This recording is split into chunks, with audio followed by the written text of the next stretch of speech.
جماعه انا قررت ان انا هعمل لانش بوكس لاختي. طبعا انا ما عملتلهاش بقى ايه في ابتدائي ولا اعدادي ولا حضانه ولا ثانوي، قررت اعمل لها لانش بوكس في الكليه. صدقوني زي ما بقول لكم كده، وعايزه اقول لكم صدقوني احنا من ساعه ما جبنا اللانش بوكس ده اصلا من بدري جدا ما استخدمش غير مره واحده فقط لا غير. فغسلته بقى كده ونضفته كويس وقلت افاجئها وفي نفس الوقت البي رغباتي في ارادتي ان انا عايزه اعمل لانش بوكس. اوكي طبعا انا هنا يا جماعه بقول ان انا هنشوف اي حاجه نحطها، يعني اي حاجه. لقيت حته كنافه كده ببسبوسه فكرت احطها لها، بس بعد كده قلت لا لا لا. شفت الموز بقى حسيته فكره حلوه قوي لللانش بوكس. حتى كان يا جماعه لو تفتكروا في التغذيه زمان في ثانوي كان في موز ماشي. لقيت برده شويه بلح حطيتهم. وطبعا هنا انا بقول لكم ان احنا ماليش خلق ان انا اغسل لها البلح، يعني انا هحطه كده وهي بقى تغسله مع نفسها. من حظها ان انا لقيت عيش فينو هحشيه لها. قعدت بقى افكر احشيه لها ايه. طبعا افتكرت يا ايام زمان يا جماعه، والسندوتشات المفعوصه دي بتاعه الفينو كانت خطيره. تمام.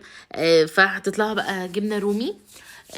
حشيت لها واحد كده جبنه رومي. وكان برضو لحظها العيش ده يا جماعه جبناه نجربه، اللي هو بيبقى دلوقتي طالع ترند، اللي هو العيش الياباني. طبعا اكيد مش هحط لها الاثنين، هحط لها واحد بس. شايفين شكله اصلا كده هو طري جدا جدا وطعمه حلو بصراحه، بس يعني ما نجيبوش تاني، يعني طعمه لذيذ ان احنا نجربه مره، مش بيبقى بقى خلاص فاهمين. ده غير برضو انه غالي بصراحه.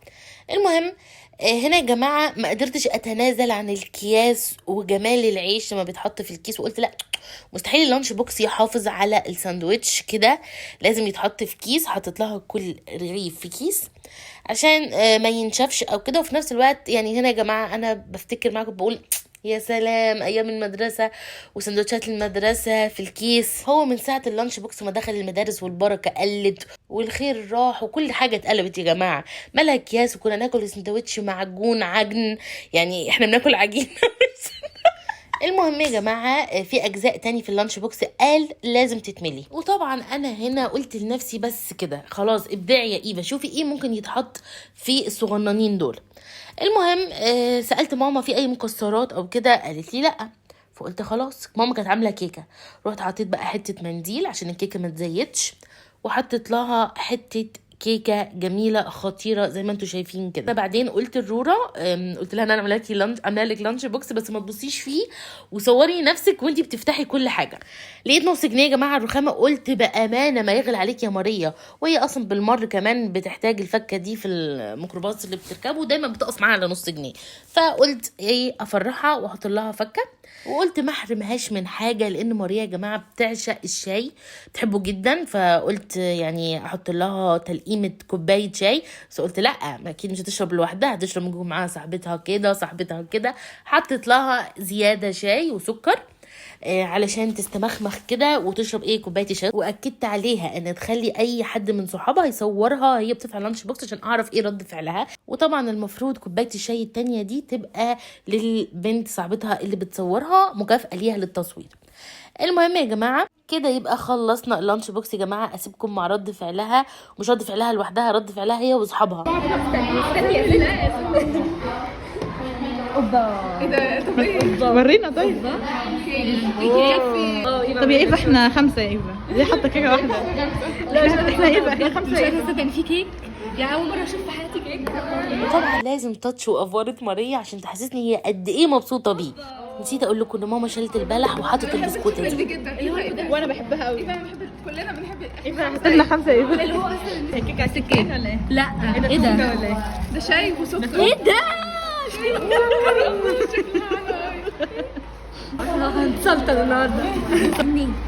واو تحوش منه ايه؟ نص جنيه انت عملتها ولا ايه؟ ماما عارفه الكلام ده. ايه البزخ ده تبذير. الاثنين بس احنا 5 يا ايفا برضه. احنا 5 يا ايفا. لا العيش ده احنا 5 يا ايفا. طب احنا مش هندوق جواه ايه؟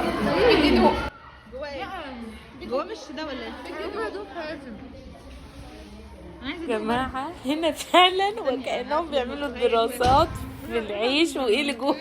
يعني بجد فكروني ضحك. وطبعا احنا 5 يا ايفا دي في قلبي بجد يا هنا، يعني اوعدك المره الجايه هعمل لانش بوكس مخصوص عشانكم. عجبك صح؟ انا عجبني جدا. احنا 5 ايفا.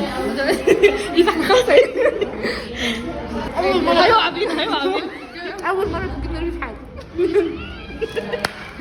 احنا 5 ايفا.